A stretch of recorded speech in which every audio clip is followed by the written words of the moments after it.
I think facts are subject to argument, and they're subject to rhetoric, the use of image and symbols, language and symbols, to present to us a vision of the world as we see it. And when we talk about people who are going to certain sources and collecting information, it's not just that they want facts, it's that they want a narrative, they want a story for themselves. But I think the implications of that aren't all bad, okay? If you think about what we accept as fact now, think about science, for example, all right? Hard science. There's a discovery made. But the first thing that we hear about most discoveries is that it ends up in the New England Journal of Medicine. Why? Because it's argued. Okay? The facts are presented to people in a collective way so that we can accept them as being true. History. All right? One thing I'll do with students, they'll say, who's your favorite president?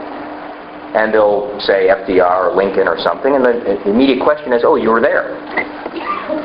And the answer is no. But what has been presented to them are a series of actions which have been discovered by historians. They go and they find documents, they assemble those documents, they put them into a narrative or a story, and they draw conclusions in a book and tell us what it is that we ought to think. There's a reason the historian Peter Gale, who's a Dutch historian, calls history argument without end. Right? And we're constantly revising what it is that we accept as fact. Now that's not to say that there aren't situations which are factual. If we have enough people who say that they saw somebody run the red light, then we agree at some point that they ran the red light. But it is to say, and anybody who's ever done a deposition or a trial, I was always struck the number of times when I would be in a room taking a deposition with somebody or standing in a courtroom, how few people in that room were actually there the day that we were talking about in that deposition or in court. Maybe one person out of the 50 people who were assembled was actually there and could tell us what happened. The job of everybody else in that room is to determine what happened. And that's subject to argument, an arrangement of evidence, and subject to proof.